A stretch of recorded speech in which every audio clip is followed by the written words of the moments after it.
روحوں میں اترتی ہے صدا مرہم حق کے،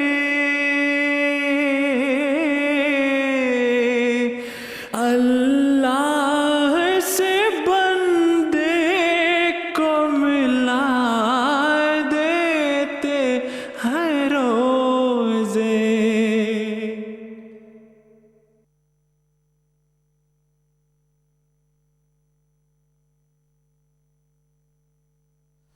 اعوذ باللہ من الشیطان الرجیم، بسم اللہ الرحمن الرحیم۔ ناظرین کرام، السلام علیکم ورحمۃ اللہ وبرکاتہ۔ پروگرام نشر رمضان کے ساتھ ہم ایک بار پھر آپ کی خدمت میں حاضر ہیں۔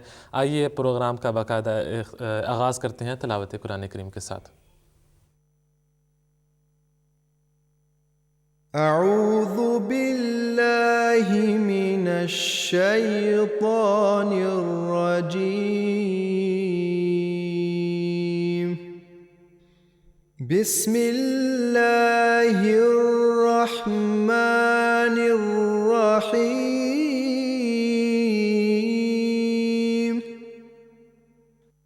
انا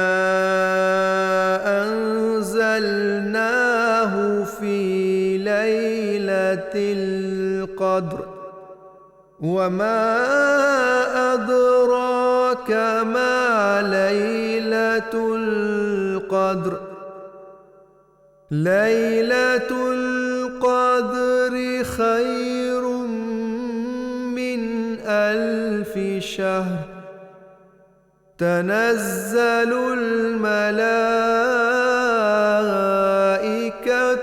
والروح فیہا بإذن ربہم من کل امر سلام، ہی حتی مطلع الفجر۔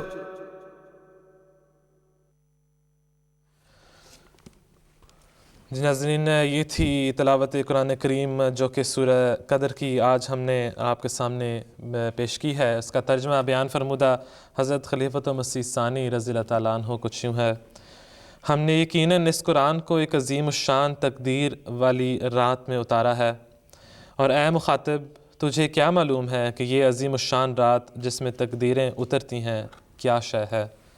یہ عظیم الشان تقدیروں والی رات تو 1000 مہینے سے بھی بہتر ہے۔ ہر قسم کے فرشتے اور کامل روح اس رات میں اپنے رب کے حکم سے تمام دینی اور دنیاوی امور لے کر اترتے ہیں۔ پھر فرشتوں کے اترنے کے بعد تو سلامتی ہی سلامتی ہوتی ہے، اور یہ حال صبح کے طلوع ہونے تک رہتا ہے۔ ناظرین اکرام، اس آج کے پروگرام میں بھی ہم نے 2 علماء کرام کو دعوت دی ہے کہ ہمارے ساتھ آ کر اس تلاوت قرآن کریم جو آپ نے سنی، ان آیات کے متعلق، اسی طرح بعد میں جو حدیث ہم پڑھیں گے اور فقہ المسیح کا جو سیگمنٹ ہوگا اس کے متعلق کچھ گفتگو کریں، کچھ سوالات جو ہمارے پاس ہوتے ہیں ان کے جواب دیں۔ مکرم و محترم عطا الرحمن خالد صاحب اور مکرم و محترم عبدالقدوس عارف صاحب، جزاکم اللہ خیر الجزا، السلام علیکم ورحمۃ اللہ وبرکاتہ۔ طاہر صاحب، اگر آپ سے میں پوچھ سکوں کہ قدر، لیلۃ القدر کا جو ذکر کیا گیا ہے، سورہ قدر کی ہم بات کر رہے ہیں، تو قدر کے اگر ہم معنی آپ سے پہلے پوچھ سکیں کہ اس کے کیا معنی ہیں؟ حضرت خلیفۃ مسیح ثانی رضی اللہ تعالیٰ عنہ نے اس کی بہت ہی خوبصورت تفسیر فرمائی ہے تفسیر کبیر میں، جس میں آپ نے لغت سے کئی معنی بیان فرمائے ہیں، اور ان معنوں کے مطابق آپ نے پھر آگے تفسیر فرمائی ہے صورت کی۔ تو جیسے کہ وہ لوگ جانتے ہوں گے جنہوں نے مطالعہ کیا ہوا حضرت مسیح علیہ السلام، حضرت خلیفۃ مسیح ثانی رضی اللہ تعالیٰ عنہ کی تفسیر کبیر کا، تو یہی آپ کا اسلوب رہا ہے مختلف صورتوں اور آیتوں کی۔ آپ جب تفسیر فرماتے ہیں تو آپ لغت کو دیکھتے ہیں۔ جی بالکل، اس کی تفصیل سے آپ نے لغت سے آپ نے ذکر کیا ہوتا ہے، پھر آپ تفسیر فرماتے ہیں۔ تو قدر کے بھی کئی معنی لغت سے ہمیں پتہ لگتے ہیں، تو چند بطور مثال میں بیان کر دیتا ہوں تاکہ ہمیں کچھ بہتر طور پر سمجھ آ جائے کہ لیلۃ القدر سے کیا مراد ہے۔ تو ایک معنی جو لغت سے پتہ لگتے ہیں، اس کے مطابق اگر ہم اس آیت کا ترجمہ کریں تو اس کے یہ معنی ہوں گے کہ اللہ تعالیٰ نے قرآن کریم کو اس رات میں اتارا ہے جسے اللہ تعالیٰ نے اپنی خاص قدرتوں کے لیے مخصوص کیا ہے، اور یہ معنی قرآن کریم پر چسپاں ہوتے ہیں کیونکہ گزشتہ انبیاء نے حضور صلی اللہ علیہ وسلم کے زمانے کے لیے جو علامات بیان کی، جو نشانات بیان کیے، وہ سارے پورے ہوئے۔ تو قرآن کریم کے متعلق بھی ہم بائبل میں بھی دیکھتے ہیں، حضرت موسیٰ علیہ السلام کی پیش گوئی ہے، اسی طرح دوسرے انبیاء کی پیش گوئیاں بائبل میں ان کا ذکر ہے، دوسرے انبیاء نے بھی پیش گوئیاں فرمائی ہیں، وہ سب کی سب قرآن کریم میں پوری ہوئیں اور حضور صلی اللہ علیہ وسلم میں پوری ہوئیں۔ تو اس لحاظ سے یہ معنی بنتے ہیں کہ ہم نے قرآن کریم کو اس رات میں نازل کیا جس کے لیے اللہ تعالیٰ نے خاص قدرتیں مقدر کر دی تھیں۔ پھر اسی طرح ایک معنی جو ہیں قدر کے وہ ہیں حرمت کے، تو یا اس کا یہ مطلب بنے گا کہ یہ وہ قرآن کریم کا نازل اس رات میں ہوا جو حرمت والی رات ہے، یعنی وہ بزرگی والی رات ہے، اور وہ اس قدر عظیم رات ہے کہ وہ ہمیشہ کے لیے یاد کی جائے گی۔ تو اب اگر ہم دیکھتے ہیں تو اسلام اس قدر پھیل گیا اور اس قدر اسلام کو ترقی ملی ہے، اور آہستہ آہستہ اب بھی حضرت مسیح علیہ السلام کے ذریعے لوگوں کو پتہ لگ رہا ہے کہ اسلام ہی دراصل سچا دین ہے، اور سب کی توجہ حضور صلی اللہ علیہ وسلم کی طرف پھرتی ہے اور قرآن کریم کی تعلیم کی طرف۔ تو اس طرح اللہ تعالیٰ نے فرمایا کہ یہ بہت بزرگی والی رات ہے۔ تو اسی طرح ایک اور اگر میں معنی پیش کر دوں تو اس کے معنی ہے سہولت کے۔ قدر کا ایک مطلب ہوتا ہے سہولت، یعنی یہ سہولت والی رات ہے، یعنی قرآن کریم کا نزول اس رات میں ہوا جو ایک سہولت والی رات ہے۔ تو اس کے یہ معنی بنیں گے کہ اگر ہم دیکھیں تو اور بھی کئی شریعتیں تھیں، اس رات میں تو قرآن کریم کا نزول ہوا، لیکن اس سے پہلے اور کئی شریعتیں تھیں، تو قرآن کریم کی کیا ضرورت تھی؟ تو ان میں ہم دیکھتے ہیں کہ بہت سا رد و بدل ہوا، جس کے نتیجے میں بعض اس میں ایسے احکام ہیں جو انسان کی طاقت سے بڑھ کر ہیں، یا ان میں بعض لغویات آ گئی ہیں۔ تو اور پھر جو ہماری فطرت ہے، بعض باتیں ان میں ہماری فطرت کے خلاف ہیں، لیکن اللہ تعالیٰ فرماتا ہے کہ یہ وہ عظیم شان رات ہے جس میں ہم نے ایک ایسی چیز نازل کیا جو آپ کے لیے سہولت کے طور پر ہے، یعنی قرآن کریم کی تعلیم جو ہے وہ اعتقادی لحاظ سے بھی آپ کی فطرت کے مطابق ہے، تو اس پر ایمان لانا بھی آسان ہے، اور اسی طرح اس پر عمل کرنا بھی آسان ہے، کیونکہ وہ عین جیسے کہ میں نے کہا فطرت کے مطابق ہے۔ ویسے بھی لیلۃ القدر کی جو رات ہے وہ عموماً رمضان کے ساتھ ہم اس کو کنیکٹ کرتے ہیں، اس کی مناسبت دیتے ہیں، اور اس کی یہ وجہ ہے کہ حضرت صلی اللہ علیہ وسلم نے اپنے صحابہ کو یہی فرمایا، امت مسلمہ کو یہی فرمایا کہ لیلۃ القدر کو تلاش کرو، اور عموماً آخری جو 10 دن ہیں رمضان میں ان میں وہ جو گھڑی ہے اس کو تلاش کرو۔ وہ اور جیسے کہ قرآن کریم اور تفاسیر سے بھی پتہ لگتا ہے، وہ صرف ایک رات نہیں ہو سکتی، وہ زندگی میں کبھی بھی وہ لمحہ آ سکتا ہے کہ جو آپ کو بدل دے، یعنی ایسے طور پہ بدلے کہ آپ خدا تعالیٰ کے معرفت، خدا تعالیٰ کا نور، خدا تعالیٰ کی محبت حاصل کرنے والی رات بن سکے۔ اور وہ آن صلی اللہ علیہ وسلم نے فرمایا خاص طور پہ اس وقت تلاش کرو جب رمضان کے آخری عشرہ ہے، اور اس لیے ہم لیلۃ القدر جو لوگ اعتکاف بیٹھتے ہیں وہ اس رات کی تلاش میں خاص طور پر بیٹھتے ہیں، اور یہ ایک مسنون طریقہ ہے۔ اور آن صلی اللہ علیہ وسلم نے یہاں تک بھی فرمایا کہ اگر وہ کسی کو وہ لمحہ نصیب ہو جائے، اور حضرت عائشہ کی یہ روایت ہے کہ حضرت عائشہ نے رضی اللہ عنہا نے ان سے حضور صلی اللہ علیہ وسلم سے دریافت فرمایا کہ کیا دعا کیا کرنی چاہیے اگر خدا تعالیٰ نے ہمیں وہ موقع عطا کیا ہے تو دعا کیا ہو؟ تو حضور صلی اللہ علیہ وسلم نے ایک بہت ہی پیاری دعا سکھائی ہے مسلمانوں کو کہ اللہم انفعنی اللہم انکا عفو تحب العفو فاعف عنی، کہ اے اللہ تو ہے سب سے زیادہ جو معاف کرنے والا ہے اور تجھے معاف کرنا پسند ہے، تو مجھے بخش دے۔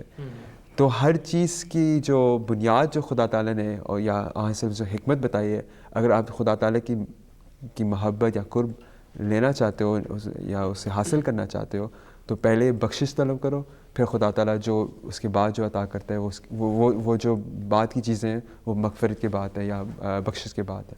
ٹھیک ہے، تو اس لحاظ سے صاحب قدوس صاحب جو اکثر لوگ جو اس کے معنی لیتے ہیں، اگر ہم اس صورت کو پڑھیں تو بظاہر تو یہی ہے کہ وہ ایک رات جو ہم لیتے ہیں کانسیپٹ رات، دن کے بعد جو آتی ہے رات، لیکن لغت کے لحاظ سے، معنوں کے لحاظ سے یہ صرف اس پر لمیٹڈ نہیں ہے کہ صرف وہ ایک رات ہے جو کہ رمضان کے ساتھ جس کا تعلق ہے، آخری عشرے کے ساتھ تعلق ہے، طاق رات ہونی چاہیے، لیکن اس کے اور بھی بہت سارے وسیع معنی ہیں. زمانے کے لحاظ سے بھی غالباً آتا ہے کہ تفاسیر میں حضرت مسیح موعود علیہ السلام نے خاص طور پہ بیان کیا کہ یہ ایک ایسی زمانے کا وقت ہو یا ایسا زمانہ خدا تعالیٰ بیان کر رہا ہے کہ جب دنیا تاریخی میں پڑی ہوئی ہے، اور پھر جو تاریخ جو رات ہے وہ تقاضا کرتی ہے کہ ایسا نور ظاہر ہو یا خدا تعالیٰ کی طرف سے ایسی چیز ظاہر ہو جو اس تاریخ کو دور کرے.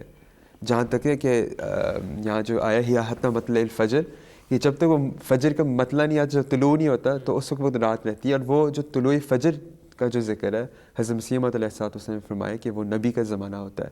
تو یہ رات اس رات کی تیاری میں ہے، اس وقت کی تیاری میں ہوتی ہے جب کہ ایک نبی کا ظہور ہو یا مبعوث ہو. اس کے متعلق حضرت مسیح علیہ السلام نے فرمایا کہ جو یہ اس ایسی صورت سے آپ نے استدلال کیا کہ جب بھی انبیاء آتے ہیں ان کا جو زمانہ ہوتا ہے وہ جیسے کہ قدوس صاحب نے فرمایا کہ وہ تاریکی کا زمانہ ہوتا ہے جب نبی مبعوث ہوتا ہے. تو نبی کا جو زمانہ ہے وہ ایک قسم کی لیلۃ القدر ہوتی ہے، تو اس کا سارا زمانہ.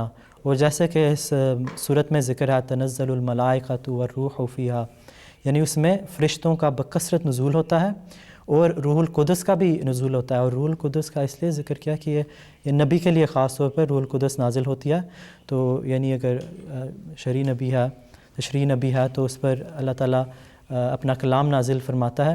اور اسی طرح جس قدر بھی دنیا میں سعید فطرت رکھنے والے لوگ ہیں، جو سعید روحیں ہیں، ان میں بھی مخفی طور پر اندر ہی اندر ایک تحریک وہ فرشتے کرتے ہیں اور وہ دین کی طرف متوجہ ہوتے ہیں اور اس نبی کی طرف متوجہ ہوتے ہیں.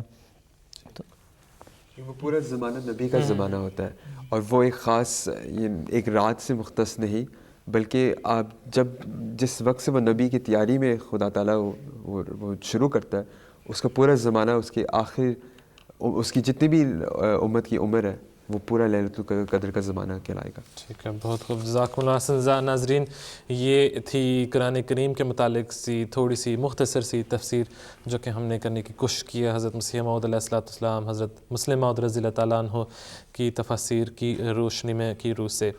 اگلا سیگمنٹ ہمارے ایک مہمان، ہمارے ایک دوست جو کہ دنیا کے کسی مختلف ملک میں، دنیا کے کسی مختلف حصے میں ہوتے ہیں، ان سے ہم بات کرتے ہیں اور رمضان کے حوالے سے خاص طور پر اور اسی طرح جنرلی طور پر بھی ملک کے حالات، جماعت کے حالات، تبلیغی حالات ان سے دریافت کرتے ہیں. آج ہمارے ساتھ نبیل باسط صاحب سوئٹزرلینڈ سے موجود ہیں ٹیلی فون لائن پر. السلام علیکم نبیل صاحب. وعلیکم السلام ورحمۃ اللہ وبرکاتہ. نبیل صاحب، سوئٹزرلینڈ کے متعلق اگر آپ سے ہم پوچھیں کہ سوئٹزرلینڈ کی آبادی کتنی ہے، سوئٹزرلینڈ لوکیٹڈ کہاں پر ہے، اس کے ارد گرد کے ممالک کے متعلق اگر آپ ہمیں بتا سکیں، کیا کوئی جزیرہ ہے یا کہاں پر ہے؟ جی، سوئٹزرلینڈ جو ہے ایک ایسا ملک ہے جو مختلف ممالک کے درمیان میں ہے. اگر ہم اس کے نارتھ میں دیکھیں گے تو جرمنی ہے، اس کے بالکل نیچے جو ہے اٹلی کا بارڈر لگتا ہے، ایک طرف آسٹریا کا بارڈر ہے اور دوسری طرف جو ہے فرانس کا بارڈر لگتا ہے.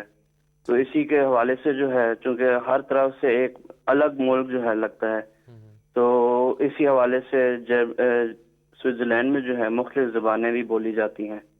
جب ہم نیچے اٹلی کی طرف کو جاتے ہیں تو اٹالین بولی جاتی ہے، جرمنی کے علاقے میں ہم ہوں تو جرمن بولی جاتی ہے، فرینچ علاقے میں ہوں تو فرینچ بولی جاتی ہے.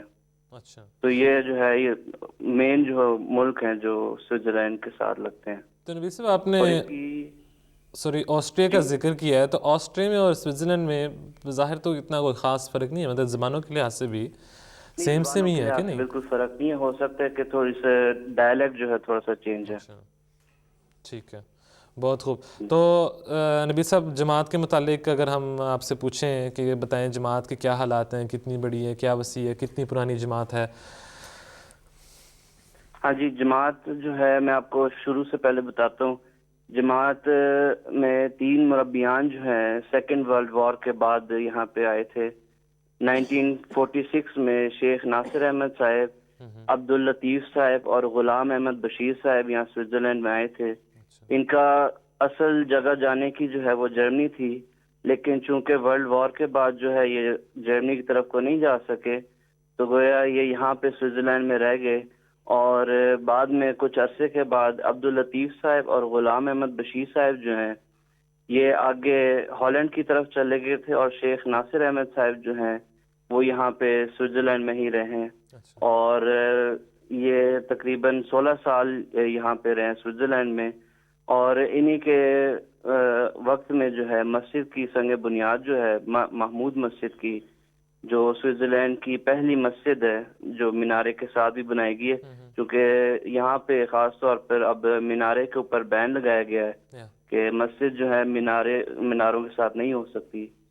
تو 1962 میں جو ہے امت الحفیظ بیگم صاحبہ نے جو ہے مسجد محمود کی سنگ بنیاد رکھی تھی.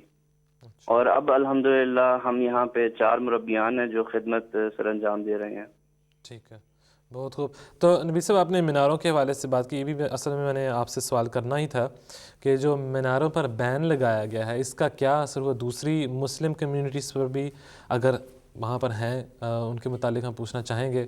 تو اسی طرح جو لوگوں کا تصور ہے کہ کیوں تھوڑا بہت ظاہر ہے کہ اسلام کے خلاف تو کچھ نہ کچھ ان کے ذہنوں میں ہوگا کہ انہوں نے یہ بین جو ہے وہ تجویز کیا. بالکل، یہاں پہ تقریباً 4 لاکھ مسلمان آباد ہیں سوئٹزرلینڈ میں، اور یہاں کی ایک پارٹی ہے جو مختلف کیمپینز جو ہے مسلمانوں کے حوالے سے کرتی رہتی ہے. جس طرح میں نے آپ کو کہا ہے کہ انہوں نے میناروں کے حوالے سے بین لگوایا ہے، اور اب جو ہے وہ کوشش کر رہے ہیں کہ برقعے کے اوپر جو ہے بین لگایا جائے. اور اٹلی کی طرف جو ہے وہ یہ والی پارٹی کامیاب بھی ہو چکی ہے. لیکن اسی حوالے سے یہ بھی ہے کہ لوگوں کا جو خیال ہے یا رجحان جو ہے مختلف قسم کا، اگر لوگوں کو سمجھایا جائے کہ مینارے جو ہیں مسلمان کیوں بناتے ہیں تو ان کو پھر سمجھ آ جاتی ہے کہ اچھا یہ تو واقعی ایک سینس کرتی والی بات کہ مینارے کیوں بنائے جاتے ہیں. لیکن عام طور پہ اگر جنرل لوگوں سے بات کی جائے تو ان کا یہی ہوتا ہے کہ ہم تو اس کے خلاف تھے کہ یہ بین نہ لگایا جائے. ٹھیک ہے، ٹھیک ہے، بہت خوب. 4 لاکھ کی آبادی مسلمانوں کی، سرپرائزنگ، مجھے تو اس کا نہیں علم تھا. تو نبیل صاحب آخر میں ہم 1-2 سوالات آپ کو جماعت کے حوالے سے کرنا چاہتے ہیں کہ رمضان کے دوران مساجد میں درس کا پروگرام، نماز تراویح کا پروگرام، افطاری کا جو پروگرام ہوتا ہے یا جو اس کی آرگنائزیشن ہوتی ہے اس کے متعلق کچھ بتائیں کہ کیا انتظامات کیے جاتے ہیں. جی، خاکسار جو ہے مسجد نور میں خدمت سر انجام دے رہا ہے یہاں پہ اس ریجن میں، اور نماز تراویح جو ہے ہر روز اس کا اہتمام کیا جاتا ہے. اور خاص طور پہ ویکینڈز پہ، ہفتہ اور اتوار کو جو ہے جب پورے ریجن سے لوگ یہاں پہ جمع ہوتے ہیں تو قرآن کریم کا بھی درس ہوتا ہے. اس کے ساتھ افطاری اور تراویح جو ہے وہ بھی ہم یہاں پہ مل کر ادا کرتے ہیں، افطاری کرتے ہیں. لیکن عام دنوں میں جو ہے چونکہ لوگ تھوڑے سے دور دور رہتے ہیں تو جتنے لوگ یہاں پہ ہوتے ہیں ان کے ساتھ عصر کی نماز کے بعد جو ہے درس کا اہتمام کیا جاتا ہے. اور تراویح تو ویسے بھی ہر روز یہاں پہ مسجد میں ادا کی جاتی ہے نمازوں کے ساتھ. ٹھیک ہے، بہت خوب. جزاکم اللہ. سنزان نبیل باسط صاحب ہمارے ساتھ سوئٹزرلینڈ سے ٹیلی فون لائن پر موجود تھے. جس طرح کہ آپ ناظرین دیکھ رہے ہیں کہ افطاری کا اور درس کا جو انتظام جو ہے وہاں پر کیا بھی جاتا ہے مساجد میں. جزاکم اللہ سنزا. ناظرین اکرام اگلے سیگمنٹ کی طرف بڑھتے ہیں، آئیے حدیث کی طرف چلتے ہیں.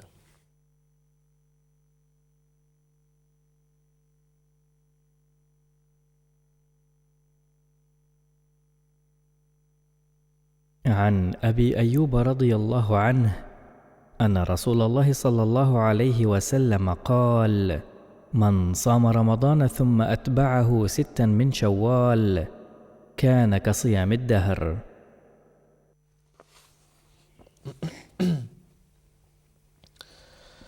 حضرت ابو ایوب انصاری رضی اللہ تعالیٰ عنہ بیان کرتے ہیں کہ حضرت صلی اللہ علیہ وسلم نے فرمایا: جو شخص رمضان کے روزے رکھے اس کے بعد عید کا دن چھوڑ کر شوال کے بھی 6 روزے رکھے اس کو اتنا ثواب ملتا ہے جیسے اس نے سال بھر کے روزے رکھے ہوں۔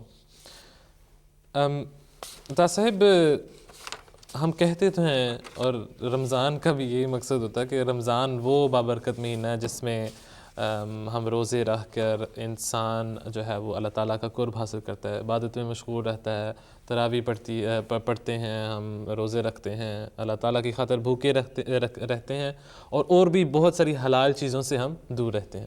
لیکن اس حدیث سے تو لوگ کہہ سکتے ہیں کہ شوال کے جو 6 روزے ہیں ان کا ایک سائڈ پر اتنی اہمیت ہے، اور پھر رمضان کا پورا مہینہ ہے 30 دن ہے وہ ایک سائڈ پر ہے۔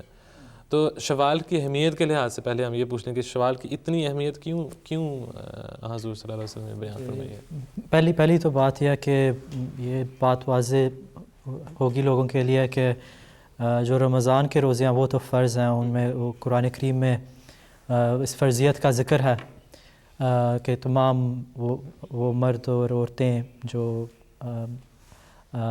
صحت رکھتے ہیں اور سفر پر نہیں ہیں ان پر لازمی ہے کہ وہ یہ روزے رکھیں۔ لیکن جو شوال کے روزے ہیں وہ نفلی روزے ہیں، تو گویا کہ رمضان کے روزوں کو بہرحال بہت زیادہ اہمیت حاصل ہے، لیکن اس کے باوجود حضور صلی اللہ علیہ وسلم نے جو اس حدیث سے ہمیں پتہ لگتا ہے ایک شوال کے روزوں کی بھی اہمیت کا بتایا ہے کہ اس کی اتنی اہمیت ہے کہ آپ اگر رمضان کے روزے رکھیں اور ساتھ پہ شوال کے 6 روزے رکھیں، گویا کہ آپ نے پورا سال کے برابر روزے رکھے ہیں اور اسی قدر آپ کو ثواب ملے گا۔ تو اس کی ایک وجہ تو یہ ہے کہ رمضان جو آتا ہے اس میں ہم مجاہدات کرتے ہیں، عبادات کرتے ہیں اور پہلے سے بڑھ کے نیکیاں کرنے کی کوشش کرتے ہیں اور اپنے اندر تبدیلی پیدا کرنے کی کوشش کرتے ہیں، اپنے آپ کو بہتر انسان بنانے کی کوشش کرتے ہیں۔ تو شوال کے روزوں کا یہ مقصد ہے کہ یہ جو ہم نے اتنی ترقی کی اس کو رمضان کے ختم ہونے کے ساتھ ہم اس کو بھی ختم نہ کر دیں، یعنی ان عبادات اور مجاہدات کو ہم محدود نہ کریں بلکہ ان کو جاری رکھیں۔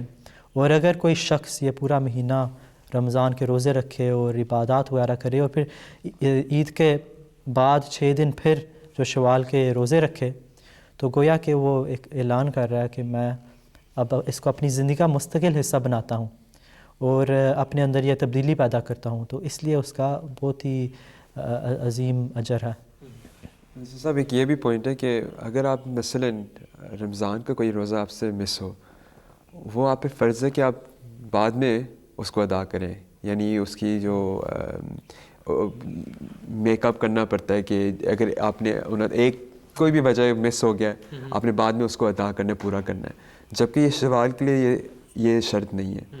جس سے اندازہ ہوتا ہے کہ جیسے کہ عطا صاحب نے فرمایا ہے کہ رمضان کے جو روزے ہیں بہرحال ان کی ایک فرضیت ہے، ان کی ایک افضل مقام ہے، اور کیونکہ قرآن کریم میں اس کو باقاعدہ ذکر ہے، لیکن شوال کی بھی ایک اہمیت ہے، کیونکہ حضرت صلی اللہ علیہ وسلم نے جیسے کہ بیان ہو چکا ہے فرمایا کہ وہ تسلسل جاری رکھیں، جو آپ نے ترقیات عبادات میں جو مجاہدات میں کی ہیں وہ رکے نہیں، اور یہ انسینٹیو دیا ہے کہ اس کو عید کے روز کے بعد اس کو کنٹینیو اس کو جاری رکھیں، اور یہ کہ مسلمانوں کے لیے انسینٹیو ہے کہ کرنے چاہیے۔ ویسے بھی نفلی روزوں کا باقاعدہ طور پہ اہتمام کرنا یہ حضرت صلی اللہ علیہ وسلم کی سنت ہے، یہ حضرت مسیح موعود علیہ السلام کی سنت ہے، جس کے یعنی حدیث قبل اس سے کہ ہم نفلی روزوں کے متعلق حضور صلی اللہ علیہ وسلم کی جو سنت تھی اس کے بارے میں بات کریں، اگر شوال کے روزوں کے متعلق حضور صلی اللہ علیہ وسلم کی کیا سنت تھی؟ ظاہر ہے کہ اہمیت تو حضور نے بیان فرما دی، لیکن حضور کی کیا سنت تھی؟ حضرت مسیح موعود علیہ السلام کی سنت کا ہمیں کیا پتہ لگتا ہے؟ حضور کا کیا طریق تھا؟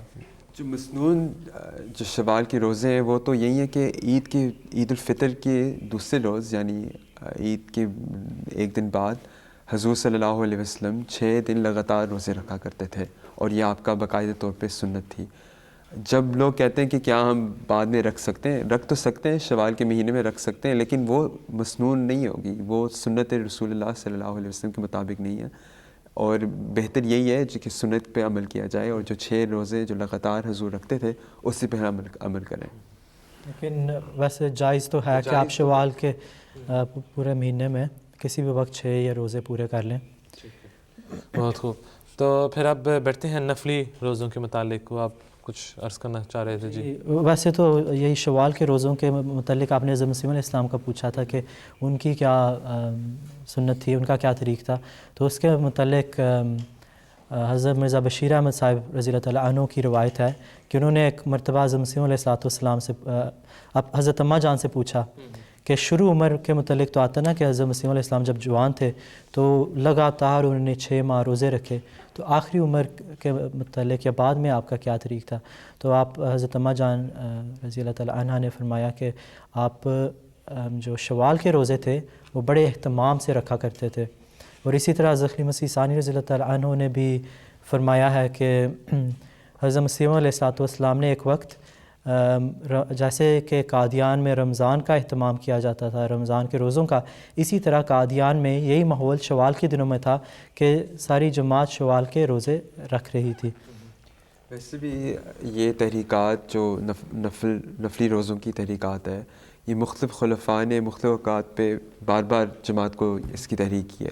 مثلاً اس زمانے میں حضرت سیدنا حضرت خلیفۃ المسیح الخامس ایدہ اللہ تعالیٰ بنصر العزیز, خاص طور پہ پاکستان کے احمدیوں کی جو مشکلات اور جو تشدد جو ان کو سامنا کرنا پڑتا ہے, اس وجہ سے حضور نے تمام دنیا بھر کے احمدیوں کو فرمایا کہ ہمیں کوشش کر کے نفلی روزے رکھنے چاہیے. اور حضور نے تقریباً 2 مہینے پہلے فرمایا تھا کہ 40 روزے رکھیں اس وجہ سے. اور حضور نے فرمایا تھا کہ میں یہ نہیں کہتا کہ کب رکھیں, یہ بہتر ہے کہ ہفتے میں پروگرام ہو سکتے ہیں کہ جو بھی مرکز فیصلہ کرے اس کے مطابق ہمیں چاہیے کہ ہم روزے رکھیں. اور کیوں نفلی روزوں کی اس سے اہمیت واضح ہوتی ہے کہ خدا تعالیٰ کی اگر آپ کو کوئی نصرت اور مدد یا تائید چاہیے, اس کے لیے بھی یہ ایک طریقہ ہے کہ خدا تعالیٰ کے سامنے مزید جھکیں. اور یہ ایک عبادت کی قسم ہے کہ ہم روزے رکھیں اور خدا تعالیٰ کے سامنے مزید اگر جھکیں. گزشتہ انبیاء کو دیکھیں تو مطلب اللہ تعالیٰ کا بھی یہی فرمان ہے کہ جس طرح کے پہلے گزشتہ لوگوں پر روزے فرض کیے گئے تھے, اسی طرح تم پر بھی مسلمانوں پر. لیکن وہ ایکسٹرا پوسٹ جو ہوتا ہے, وہ ایکسٹرا ایک جو قدم نبی انبیاء مارتے ہیں یا لوگ جو خدا تعالیٰ کو قرب حاصل کرنا چاہتے ہیں, وہ یہ نوافل کے تھرو ہے. مطلب کہ صرف فرض نمازیں ہی نہیں بلکہ ایکسٹرا نوافل بھی پڑھتے ہیں, صرف فرض روزے ہی نہیں بلکہ ایکسٹرا چیزیں بھی. تو ہر چیز میں جو بھی خدا تعالیٰ نے فرض کیا مسلمان پہ, اس کو اگر آپ نے مزید سائیکل کرنا ہے, مزید بہتر کرنا ہے, وہ نوافل کے ذریعے سے ہو سکتا ہے. اور جو بھی قرب کوئی پاتا ہے وہ فرض میرے لیے فرض سے نہیں پاتا, لیکن خدا تعالیٰ کی مزید آگے سامنے جھکنا, جو مختلف جو سنت ہمیں ملتی ہے کہ مثلا آج صلی اللہ علیہ وسلم رمضان کی, ویسے بھی آپ بہت سخی تھے, آپ دیتے تھے, یعنی جو لوگ محروم تھے ان کے لیے آپ دیکھ بھال کرتے تھے. لیکن جب رمضان کا مہینہ آتا تھا وہ جو سخاوت تھی وہ اور بڑھ جاتی تھی. یعنی اس طرف اشارہ ہوتا ہے کہ اگر آپ مزید خدا تعالیٰ کی راہ میں کچھ کرو, کچھ خرچ کرو, تو آپ کو خدا تعالیٰ کی طرف سے زیادہ اس کا اجر ملتا ہے. اور یہی حدیث کی طرف اشارہ ہے کہ 360 دن کا روزے رکھنا مراد ہے کہ ایک روزہ 10 دن کے برابر ہوا. تو یہ ایک فرضیت بیان ہوئی ہے کہ جو روزے ہیں وہ خدا تعالیٰ کو اتنا پسند ہے, وہ ایک ایسا عمل ہے, جو ایسا فعل ہے جو خدا تعالیٰ کے لیے ہی بندہ کرتا ہے یا کسی اور کے لیے نہیں کرتا, اور خدا تعالیٰ کو اتنا محبوب ہے کہ 10 دن کے مقابل پہ 1 دن رکھ دیا. اگلے سال کے لیے پھر بھی تیاری کا, جس طرح کہ آپ نے سب عرض کیا تھا کہ اب چونکہ رمضان ختم ہونے کو ہے, بس 2-3 دن رہ گئے ہیں, تو پھر انسان کو اگلے سال کے لیے تیار کرنے کے لیے کہ چلو اب فرضیت تو تمہارے پاس نہیں رہی, اوپر نہیں رہی, لیکن نفلی روزے جو ہیں ان کا سلسلہ بھی قائم ہے.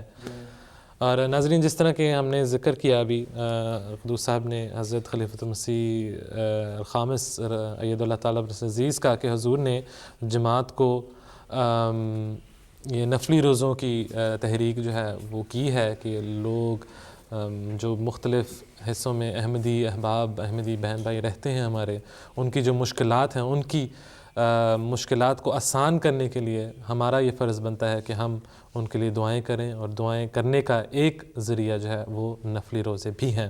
اور یہ سنت کی پیروی کرتے ہوئے حضور نے یہ ارشاد بیان فرمائے. حضور انور نے اپنے خطبات میں، اور جس طرح کہ قدوس صاحب نے ابھی ذکر کیا تھا، 2 ماہ قبل حضور نے یہ تحریک ایک بار پھر احمدیوں کے ذہنوں میں اجاگر کرنے کے لیے حضور نے اس کا ذکر کیا. اور یہ تمام وہ خطبات جس طرح کہ ہم بتاتے آ رہے ہیں کہ alislam.org پر موجود ہیں، وہاں پر جا کے آپ ان کو ڈاؤن لوڈ کر سکتے ہیں، ان کو سن سکتے ہیں. ان کی مختلف قسم کی سمریز بھی تیار ہوتی ہیں، اسی طرح پاور پوائنٹ کی طرح بھی مختلف خطبات کا جو ہے وہ اندر ڈالا ہوتا ہے، سمری ڈالی ہوتی ہے، تاکہ آپ کی آسانی کے لیے، آپ کی سہولت کے لیے، جو کہ جس زبان میں بھی، جس طریقے سے بھی آپ کو آسانی ہو، اپنے بچوں کے لیے آسانی ہو، اپنے اہل عیال کے لیے آسانی ہو، ان کو وہ دکھا سکیں، سنا سکیں اور پڑھا سکیں. جزاکم اللہ. ناظرین کرام، اس کے بعد ہمارا اگلا سیگمنٹ جو ہے وہ جسمانی معدے کے متعلق ہوتا ہے. آئیے کوکنگ سیکشن کی طرف بڑھتے ہیں. MTA انٹرنیشنل پاکستان اسٹوڈیوز کی طرف سے اس پورے مہینے میں ہمیں کچھ نہ کچھ چھوٹے چھوٹے کلپس کوکنگ کی سیکشن میں ملتے رہے ہیں. آج کے بعد میں خیال 2 کلپس رہ گئے ہیں ہمارے پاس. آئیے آج کا کلپ دیکھتے ہیں کیا آج کے لیے پک رہا ہے. بسم اللہ الرحمن الرحیم. السلام علیکم ناظرین.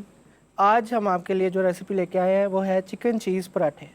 یہ پراٹھے بنانے کے لیے جو چیزیں ہمیں چاہیے وہ یہ ہیں: موزریلا چیز اور چیڈر چیز، قیمہ، لہسن پیسٹ، ادرک پیسٹ، پیاز، سبز مرچ، دھنیا، نمک، لال مرچ، پودینہ اور تھوڑا سا میدا.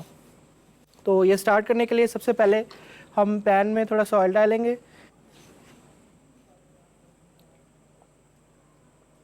یہ تقریباً 2 ٹیبل سپون کے قریب آئل ہے. سب سے پہلے اس میں پیاز ڈال دیں.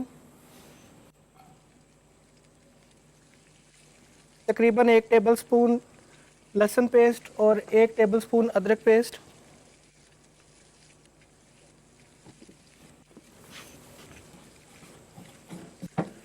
اس کے بعد اس میں سبز مرچ اور قیمہ ایڈ کریں گے.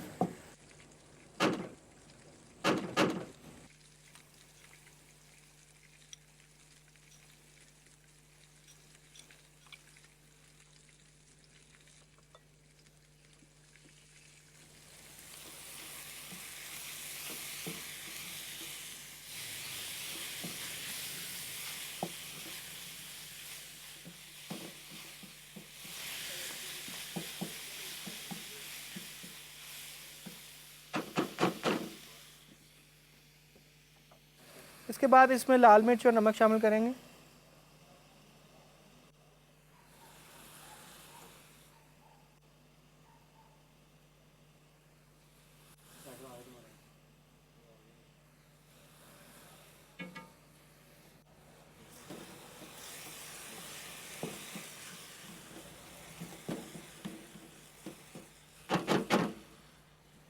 اور سب سے آخر میں دھنیا اور پودینہ شامل کریں گے.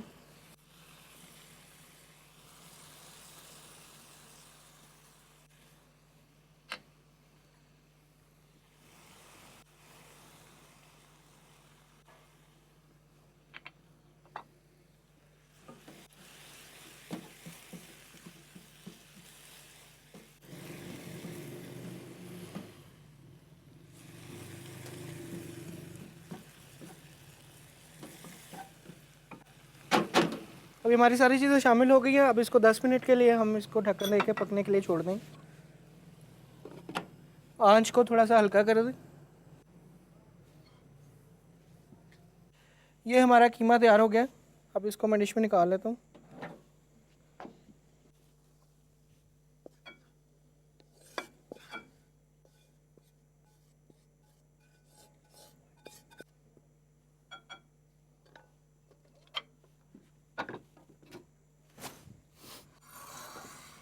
اب پراٹھے بنانے کے لیے سب سے پہلے پین میں تھوڑا سا آئل،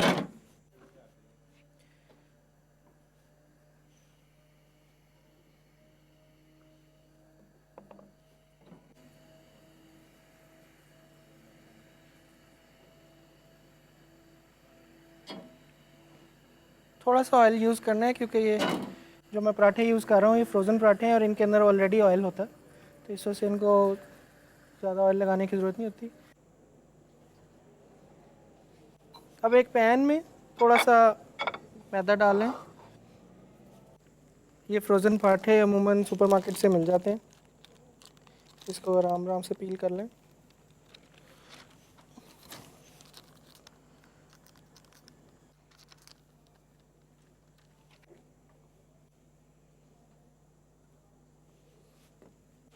اس کے اوپر قیمے کی لیئر لگائیں.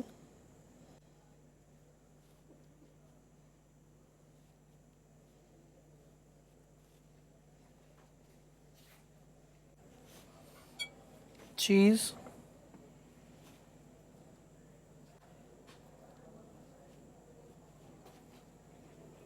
یہ چیڈر اور موزریلا چیز دونوں یوز کر رہے ہیں.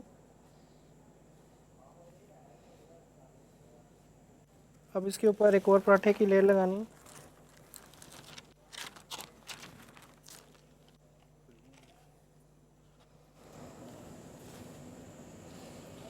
اس کو اس کے اوپر رکھ کے فورک سے سیل کر لیں.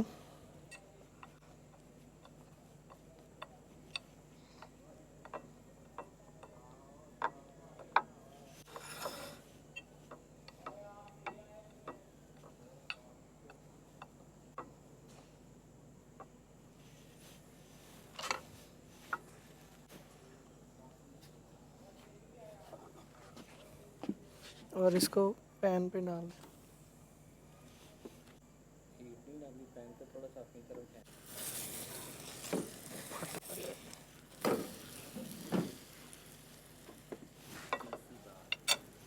یہ فروزن پراٹھے جو بنے بنائے بازار سے ملتے ہیں وہ جلدی پک جاتے ہیں. ان کو زیادہ ٹائم دینے کی ضرورت نہیں ہوتی. لیکن یہ ضروری نہیں ہے کہ آپ فروزن پراٹھے یوز کریں. آپ اپنے گھر میں بھی میدے کے پراٹھے بنا سکتے ہیں. اب میں اس کو سرو کرنے لگا ہوں.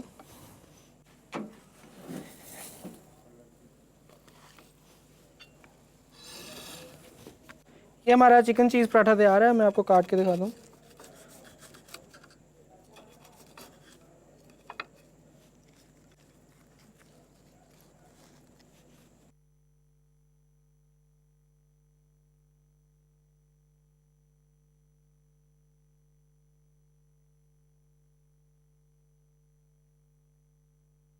چکن چیز پراٹھا بنانے کے لیے ہمیں چاہیے تیل 2 ٹیبل سپون، باریک کٹا ہوا پیاز 1 عدد، ادرک پیسٹ 1 ٹیبل سپون، لہسن پیسٹ 1 ٹیبل سپون، ہری مرچ پیسٹ 1 ٹیبل سپون، چکن قیمہ 250 گرام، لال مرچ 1 ٹیبل سپون، نمک حسب ذائقہ، دھنیا اور پودینہ 1 ٹیبل سپون، موزیلا 1 کپ، چیڈر چیز 1 کپ، میدا 1 کپ اور فروزن پراٹھے 10 عدد.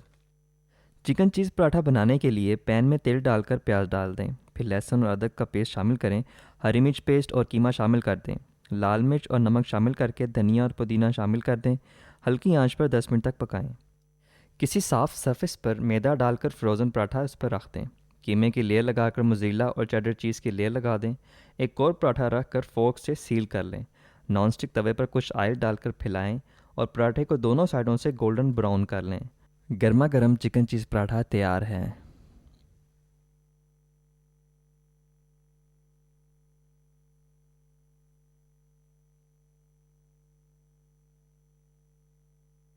ناظرین، یہ تھی گرما گرم چکن چیز پراٹھے کی ترکیب جو کہ آپ نے ابھی ملاحظہ فرمائی.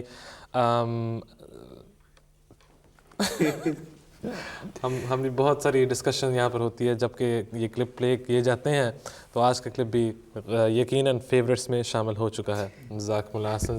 MTA انٹرنیشنل پاکستان کی طرف سے تیار کردہ یہ کلپ آپ نے ملاحظہ کیا. ناظرین اکرام، اگلا سیگمنٹ ہمارا ہے صحت کے متعلق. ڈاکٹر طارق انور باجا صاحب ہمارے ساتھ پورے رمضان کے دوران شامل رہے. آج بھی ہم ڈاکٹر صاحب سے کچھ سوالات کریں گے. السلام علیکم ڈاکٹر صاحب. وعلیکم السلام ورحمۃ اللہ. جی ڈاکٹر صاحب، آج جو کہ ہم جس کے بارے میں بات کرنا چاہتے ہیں وہ ہے جس کو کہتے ہیں ہیلیٹوسس، مطلب کہ اورل ہائیجین اور بیڈ بریتھ. یہ جو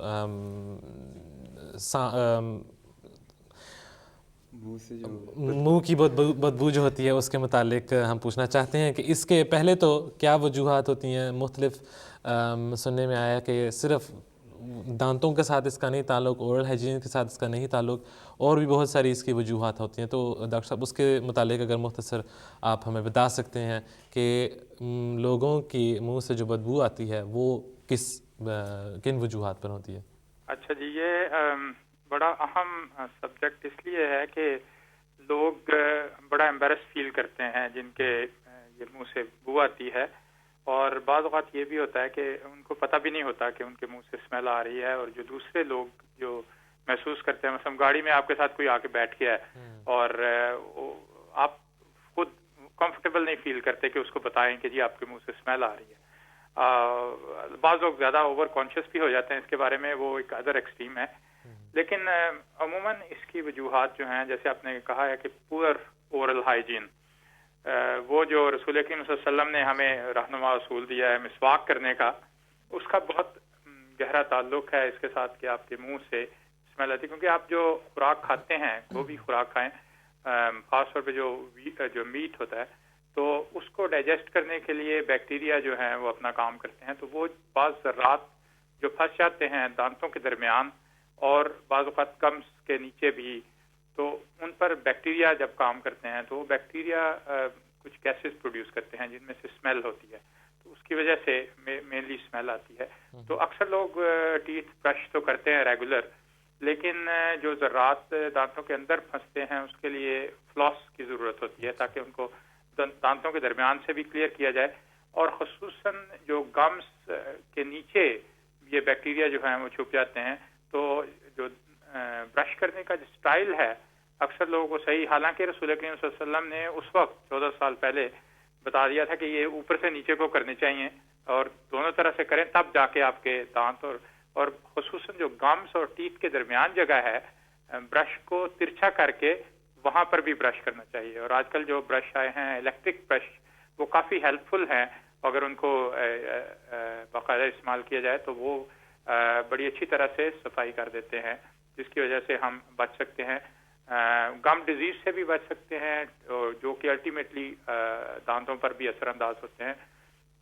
تو ابتدائی طور پہ اگر آپ ریگولر اس طرح سے فلاس نہ کریں، برش نہ کریں، اس کے علاوہ بھی کچھ وجوہات ہیں. مثلا آپ تیز جو جس میں ایسیڈک جوسز پیتے ہیں، فروٹ جوسز بعض اوقات ہوتے ہیں، یا بعض لوگ اسموک کرتے ہیں، اسموک کے ساتھ بھی، تو ایک تو ٹارٹر جمع ہو جاتا ہے جو پلاک، اور پلاک کے اندر بیکٹیریا ہوتے ہیں جو ڈیمیج کرتے ہیں، گمز کو بھی ڈیمیج کرتے ہیں، ٹیتھ کو بھی الٹیمیٹلی ڈیمیج کر جاتے ہیں. تو ابتدائی سٹیج پہ جنجیوائٹس اس کو کہتے ہیں کہ گم کی انفلیمیشن ہو جاتی ہے، اس میں پھر گم سولن ہوتے ہیں، اس میں درد ہوتا ہے، اس میں سے خون آنا شروع ہو جاتا ہے. جب آپ برش کرتے ہیں تو خون آتا ہے، اور وہ اگر آپ اس کو بھی ٹریٹ نہ کریں تو پھر ایک نیکسٹ سٹیج ہوتی ہے جس کو پیریوڈنٹائٹس کہتے ہیں. تو جو ڈینٹسٹ ہیں ان کی ایک اسپیشلسٹ برانچ ہے جو اس کو ڈیل کرتی ہے، جو پیریوڈنٹولوجسٹ کہتے ہیں ان کو، تو وہ اس کو ٹریٹ کرتے ہیں، وہ اس کو گائیڈ بھی کر سکتے ہیں. تو ان کو دکھانا چاہیے اگر گمز میں سویلنگ ہو، بلیڈنگ ہوتی ہو، اگر آپ برش کرتے ہوں تو وہ ضروری ہے. بعض اوقات وہ یہ بھی ریکمینڈ کرتے ہیں ایک تو فلورائڈ ٹوتھ پیسٹ کا استعمال کرنا چاہیے، اس میں اینٹی بیکٹیریل پراپرٹیز ہیں، لیکن جو بعض کا جو ماؤتھ رنزز ہیں وہ بھی استعمال کیے جا سکتے ہیں، لیکن وہ جگہ نہیں لیتے ٹوتھ برش کرنے کی. اس کو جو ہے اس کے علاوہ جو منہ کے علاوہ دوسری کازز جو ہیں اس میں یہ بھی ہو سکتا ہے آپ کو گیسٹرو اسوفیجیل ریفلکس ڈیزیز کہتے ہیں، کہ آپ کا جو ایسڈ ہے اسٹمک کا بعض اوقات ریفلکس ہو کے تو اوپر آتا ہے اسوفیگس میں اور ماؤتھ میں بھی آتا ہے، تو وہ بھی ایک وجہ ہو سکتی ہے. اور بعض اوقات یہ بیڈ بریتھ جو ہے نا بڑی سیریس ڈیزیز کو بھی انڈیکیٹ کرتی ہے. مثلاً اسٹمک کینسر اگر ہوتا ہے تو اس میں بھی بڑی سیویئر اسمیل آتی ہے، لیکن وہ ایک ایکسٹریم ہے. عموماً جو ہے وہ یہ ہوتا ہے کہ یا ایسڈ ریفلکس ہوتی ہے جو کہ بدہضمی اور اس کے شکار ہوتے ہیں لوگ، ان میں بھی یہ ہو سکتا ہے. لیکن زیادہ تر اس کا تعلق اورل ہائیجین کے ساتھ ہے کہ جتنا آپ دانتوں کو، منہ کو صاف رکھیں گے اور برش صحیح طریقے سے کریں گے تو اس چیز سے بچ سکتے ہیں. ڈاکٹر صاحب آپ نے دو باتوں کا ذکر کیا، اس کے متعلق اگر ہم تھوڑا سا اور پوچھ سکیں. ایک تو یہ جو آج کل الیکٹرک برش آئے ہوئے ہیں، تو اکثر لوگ یہ سوال کرتے ہیں کہ الیکٹرک برش یا جو نارمل کنونشنل ہاتھوں والا برش ہوتا ہے اس میں کون سا بہتر ہے، اگر کوئی ہے تو اس کے متعلق اگر کچھ بتا سکتے ہیں. اور سیکنڈلی آپ نے جو ایسیڈیٹی کی بات کی ہے، کون سی ایسی وہ اشیاء ہیں جو کہ اس میں ایسیڈیٹی کو بڑھاتی ہیں اور جن سے اجتناب کرنا چاہیے؟ پہلی بات کہ الیکٹرک برش جو ہے نا، بہرحال وہ جو آپ کا ہاتھ والا برش ہے وہ 60% آپ کے دانتوں کو صاف کرتا ہے. اچھا. اور اس کی ایکسیس بعض ایسی جگہوں پہ نہیں ہوتی، مثلا اندر دانتوں کے انر سائڈ جو ہے اور بیک کے جو پیچھے والے دانت ہیں وہاں تک ان کی ایکسیس نہیں ہوتی آپ جو ہاتھوں والا برش کرتے ہیں. تو الیکٹرک برش کی ایکسیس زیادہ بہتر ہے اور اس کی کارکردگی بھی زیادہ بہتر ہے، کیونکہ وہ الیکٹریکلی موو کر رہا ہے. تو آپ جتنا بھی تیز موو کر سکیں اپنے ہاتھوں سے برش کو وہ اتنا افیکٹو نہیں ہوتا. تو وہ اس لحاظ سے زیادہ افیکٹو ہے الیکٹرک برش. ہاں یہ ہو سکتا ہے کہ آپ دونوں استعمال کر سکتے ہیں, پہلے الیکٹرک برش کر لیں, اس کے بعد ہاتھوں سے جو ہے اس کو بھی استعمال کر سکیں برش, وہ ٹوتھ پیسٹ لگا کے, تو دونوں کا ساتھ ساتھ استعمال بھی ہو سکتا ہے. دوسرا آپ نے کیا سوال کیا تھا؟ دوسرا ایسیڈیٹی کے متعلق. جی, ایسیڈیٹی کے بارے میں یہ ہے کہ ایسڈ جو کی پروڈکشن ہوتی ہے جو آپ کی خوراک ہے اس کے مطابق, اگر آپ کی خوراک میں میٹ کانٹینٹ زیادہ ہے, پروٹین زیادہ ہے, ضمناً یہ بھی بات ہے کہ جو لوگ ڈائٹنگ فار ایگزامپل کرتے ہیں اور کاربوہائیڈریٹس بہت کم کر دیتے ہیں, صرف پروٹین ڈائٹ پہ چلے جاتے ہیں, ان میں بھی منہ میں اسمیل آنے کا چانس ہوتا ہے کیونکہ وہ پروٹین کا بریک ڈاؤن ہوتا ہے. تو زیادہ ایسڈ پروڈیوس اس لیے ہوتا ہے تاکہ وہ زیادہ اس کو ہضم کر سکیں جو بھی ان کی خوراک ہے. تو جو زیادہ مرغن غذائیں جو ہیں جن میں فیٹی کانٹینٹ زیادہ ہوتا ہے, جس میں پروٹین کانٹینٹ زیادہ ہوتا ہے, وہ کھانے سے, اس کے علاوہ زیادہ مقدار میں کھانے سے یہ ساری چیزیں ایسڈ پروڈکشن کو زیادہ کرتی ہیں. تو زیادہ جتنا سمپل اپنا کھانا رکھا جائے اتنا ہی زیادہ وہ بہتر ہے آپ کی صحت کے لیے. ٹھیک ہے, بہت خوب, جزاکم اللہ اسنزا ڈاکٹر صاحب.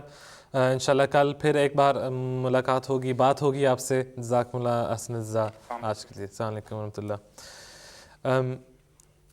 ڈاکٹر صاحب یہ اورل ہائیجین جو ہے, حضور صلی اللہ علیہ وسلم کی حدیث بھی ہے کہ اگر مجھے پتہ نہ ہوتا کہ یہ بہت دشوار ہونا, بہت مشکل ہونا ہے میری امت کے لیے, تو میں وضو کے ساتھ جو مسواک کرنا ہے وہ بھی لازمی قرار دیتا.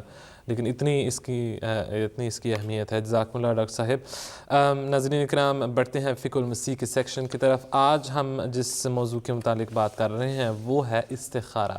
اس سے پہلے کہ ہم فقہ المسیح کے حوالے سے کچھ بیان کریں, کچھ حوالہ جات پیش کریں, طاہر صاحب, قدوس صاحب, اگر ہم آپ سے پوچھ سکیں کہ استخارے کی کیا اہمیت ہے. آج کل جو کانسیپٹ لوگوں کے دماغ میں ہے, ذہن میں ہے, سارے نہیں, بہت سارے ایسے ہوتے ہیں کہ جب کوئی شادی بیاہ کا مسئلہ ہوتا ہے, جب کوئی اہم ڈیسیجن کرنی ہوتی ہے, پھر ہم جو ہے استخارے کی طرف بڑھتے ہیں کہ یا اپنے بزرگان کو کہتے ہیں کہ استخارہ کریں. لیکن اس کی عام روزمرہ کی زندگی میں اس کی کیا اہمیت ہے؟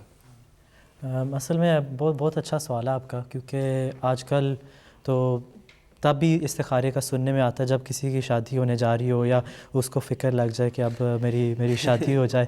تو لیکن اگر ہم حضور صلی اللہ علیہ وسلم کی زندگی کو دیکھیں تو ہمیں پتہ لگتا ہے کہ آپ کی سنت یہ تھی کہ آپ ہر کام کے سے پہلے آپ استخارہ کرتے تھے. ہر اہم کام جو کرنے جا رہے ہوں اس کے لیے استخارہ کرتے تھے. اور اگر ہم دیکھیں کہ استخارہ ہے کیا چیز تو اس سے ہمیں اس کی اہمیت اور زیادہ نظر آئے گی. اصل میں استخارہ دعا ہے, اور یہ جو لفظ ہے استخارہ, اس کا مطلب بھی یہ ہے کہ ہم اللہ تعالیٰ سے خیر طلب کرتے ہیں. تو یہ تو اتنی اچھی بات ہے کہ ہم تو اس کو ہر چیز کے لیے کر سکتے ہیں, ہر کام سے پہلے ہم استخارہ کر سکتے ہیں. اور یہی حضور صلی اللہ علیہ وسلم کی سنت تھی. پھر حضرت مسیح علیہ السلام کو بھی دیکھیں, آپ نے بھی یہی بات بیان فرمائی ہے کہ آج کل کے جو لوگ ہیں وہ کوئی بھی کام کرنے جائیں تو وہ کوئی اللہ سے دعا نہیں کرتے, بلکہ وہ صرف اپنی عقل اور اپنی جو استعدادیں ان پر بھروسہ کر کے کام شروع کر دیتے ہیں. پھر جب وہ کام شروع کرتے ہیں تو جو مخفی اسباب ہوتے ہیں, یعنی ہم تو نہیں علم الغیب رکھتے اور ہر چیز کی تہ تک ہم نہیں پہنچ سکتے, تو ظاہری بات ہے ہمیں اللہ تعالیٰ کی ہر کام میں مدد کی ضرورت ہوتی ہے.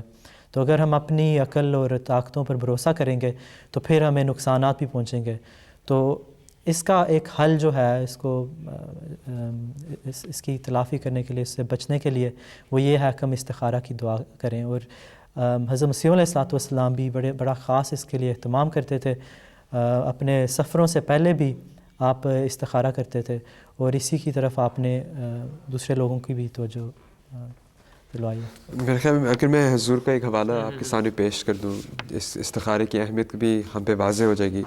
حضور فرماتے ہیں کہ آج کل اکثر مسلمانوں نے استخارہ کی سنت کو ترک کر دیا ہے, حالانکہ حضرت صلی اللہ علیہ وسلم پیش آمدہ امر میں استخارہ فرما لیا کرتے تھے.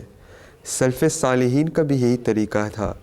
چونکہ دہریت کی ہوا پھیلی ہوئی ہے, اس لیے لوگ اپنے علم و فضل پر نازاں ہو کر کوئی کام شروع کر لیتے ہیں اور پھر نہا در نہا اسباب سے جن کا انہیں علم نہیں ہوتا نقصان اٹھاتے ہیں۔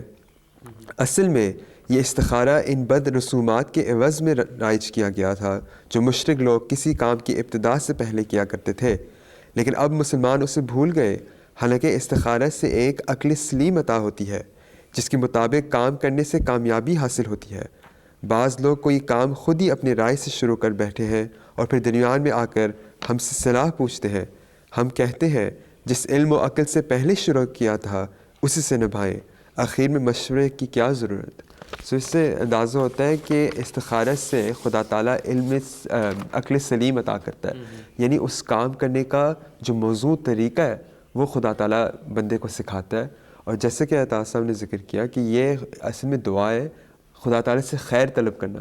یہ نہیں کہ ہمیں کوئی خواب آ جائے یا ہمیں کوئی الہام ہو جائے پھر ہی ہم اس کام میں اپنا ہاتھ ڈالیں گے یا شروع کریں گے، یہ ہرگز یہ بھی بہت بڑی مسکنسیپشن ہے۔ بالکل، بہت سارے لوگ کے اکثر یہی خیال کرتے ہیں کہ یہ جب تک ہمیں خدا تعالیٰ کی طرف سے واضح طور پہ کوئی اشارہ نہ آ جائے ہم نے یہ کام یا یہ رشتہ نہیں کرنا، جبکہ یہاں خدا تعالیٰ فرما رہا ہے یا یہ سنت ہے کہ اس کے لیے دعا کی جائے اور پھر خدا تعالیٰ پھر وہ چھوڑا جائے۔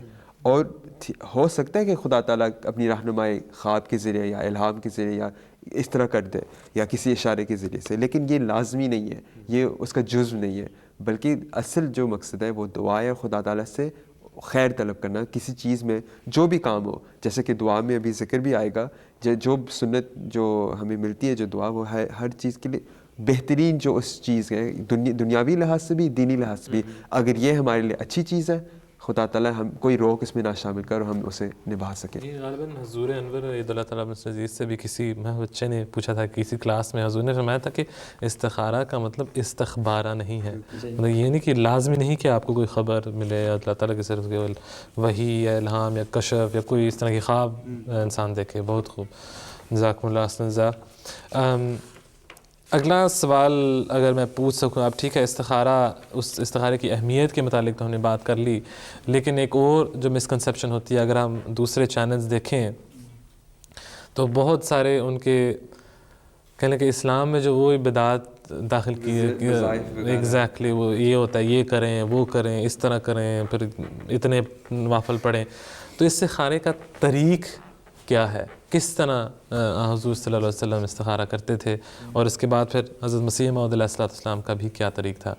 جی، حضور صلی اللہ علیہ وسلم کی سنت سے پتہ لگتا ہے کہ اگر کسی کام کے لیے آپ نے استخارہ کرنا ہے تو آپ کا یہ طریق تھا کہ سونے سے پہلے 2 نفل ادا کیے جائیں، اور یہی حضرت مسیح علیہ السلام کا بھی طریق تھا کہ سونے سے پہلے 2 نفل ادا کیے جائیں، اور ان میں سے پہلی رکعت میں سورہ الکافرون کی تلاوت کی جائے اور دوسری صورت میں سورہ اخلاص کی تلاوت کی جائے۔ اور جیسا کہ آپ نے ابھی ذکر بھی کیا کہ لوگوں میں بڑی مختلف قسم کی رسومات ہیں، تو حضور صلی اللہ علیہ وسلم جس ماحول میں تھے ان لوگوں میں شرک رائج تھا اور ان میں بھی بڑی مختلف قسم کی رسومات تھیں، یعنی وہ کوئی کام کرنے جاتے تو وہ اس سے پہلے وہ بہت سی رسموں سے وہ اندازہ کرتے کہ کیا یہ ان کے لیے بہتر ہے یا نہیں۔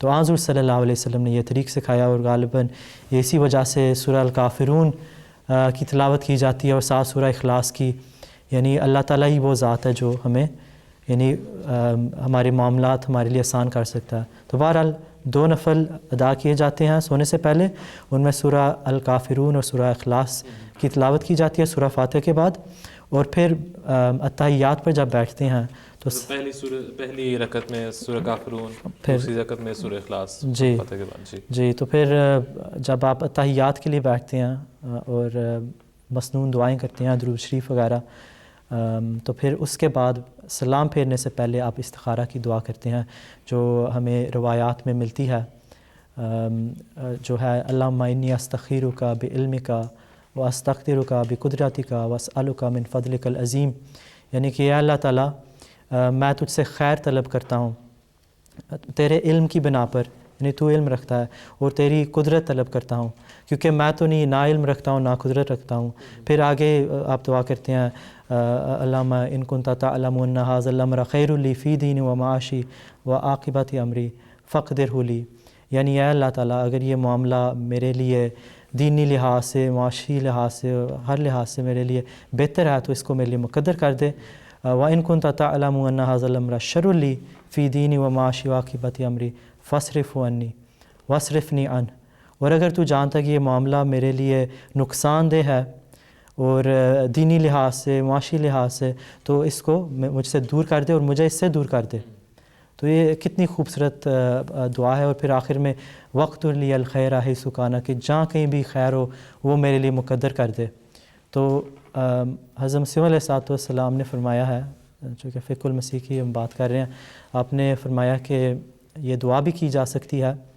اور پھر اگر کوئی نہیں جانتا, اردو میں بھی آپ اپنے الفاظ میں کہہ سکتے ہیں, اور بعض روایات میں ایک اس کا مختصر بھی الفاظ میں آتے ہیں. مثلاً ایک روایت میں یہ الفاظ ہیں اللہم خیر لی واختر لی, یعنی اللہ تعالیٰ میرے لیے خیر مقدر کر, اور جو بھی جس چیز میں بھی بلائے وہ میرے لیے یعنی چن لے. تو یہی حضرت مسیح علیہ السلام کی بھی سنت تھی, آپ اسی پر عمل کرتے تھے. ہر کام سے پہلے آپ استخارہ کرتے تھے. اس کی جو ترجمہ جو حضور نے بھی خود ہی تحریر فرمایا ہے وہ بھی آپ کے سامنے پیش کر دیتا ہوں. حضور فرماتے ہیں یا الہی میں تیرے علم کے ذریعے سے خیر طلب کرتا ہوں اور تیری قدرت سے قدرت مانگتا ہوں, کیونکہ تجھ ہی کو سب قدرت ہے, مجھے کوئی قدرت نہیں, اور تجھے سب علم ہے, مجھے کوئی علم نہیں, اور تو ہی چھپی باتوں کو جاننے والا ہے. الہی اگر تو جانتا ہے کہ یہ عمل میرے حق میں بہتر ہے بلحاظ دین اور دنیا کے, تو اسے میرے لیے مقدر کر دے اور اسے آسان کر دے اور اس میں برکت دے. اگر تو جانتا ہے کہ یہ عمل میرے لیے دین اور دنیا میں شر ہے تو مجھ کو اسے باز رکھ. تو یہ الفاظ بتا رہے ہیں کہ بالکل اسی جو مصنوع الفاظ ہیں انہی کا ترجمہ حضور نے فرمایا کہ جیسے کہ عطا صاحب نے ذکر کیا کہ اگر وہ مصنوع الفاظ نہیں آتے بندہ اپنی زبان میں وہ الفاظ دہرا سکتا ہے. ایک اور پوائنٹ جس کا ذکر کرنا ضروری ہے کہ کتنے عرصے کے لیے یہ استخارہ کرنا چاہیے. روایات احادیث میں بھی اس کا ذکر ہے کہ حضور صلی اللہ علیہ وسلم کسی اہم فیصلے سے پہلے 40 دن دعا فرماتے تھے, استخارہ فرماتے تھے.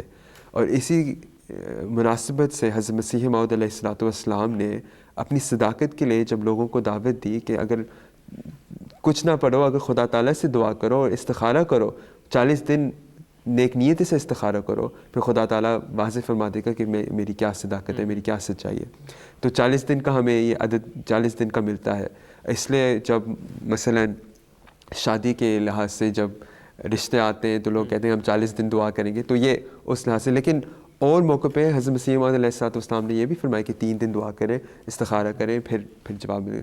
مقصد یہ ہے کہ ہر چیز, ہر فیصلے چھوٹا ہو یا بڑا, خدا تعالیٰ سے رہنمائی, اس سے دعا کرنی چاہیے اور ہماری بنائی اسی چیز پہ ہونی چاہیے. ٹھیک ہے, بہت خوب. جزاکم اللہ سنزا. آخر میں کھلے نشانات کو دیکھ کر استخارہ کرنا جائز نہیں ہے. اس کی ہیڈنگ کے اندر حضرت مسیح موعود علیہ السلام کا ایک واقعہ لکھا اس لحاظ سے کیونکہ آج کل کے زمانے میں بھی بہت سارے ہمارے ایسے بھائی ہیں جو کہ استخارہ کر کے جماعت احمدیہ کی طرف مائل ہوئے ہیں. جماعت احمدیہ کا جو بیعت میں شامل ہونے کا جو شرف ان کو حاصل ہوا وہ اسی بنا پر ہے کہ اللہ تعالیٰ نے ان کو یہ ڈیسیجن لینے کا, یہ فیصلے لینے کی توفیق عطا فرمائی. ناظرین وقت نہیں ہے اس لیے ہم آج کے لیے یہ چھوڑ رہے ہیں کھلے.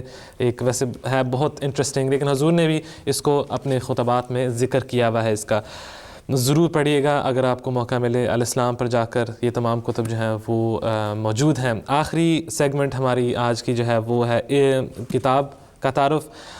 ریولیشن, ریشنیلٹی, نالج اینڈ ٹروتھ کا اردو ترجمہ جو ہے حضرت خلیفۃ المسیح رابع رحمہ اللہ تعالیٰ کی یہ کتاب ہے. الہام, عقل, علم اور سچائی. اس میں حضور نے بہت ہی عالمانہ انداز میں, بہت ہی خوبصورت انداز میں, بہت ہی آسان انداز میں مختلف جو سبجیکٹس ہیں ان کے متعلق بات کی ہوئی ہے, ان کے متعلق کچھ لکھا ہوا ہے.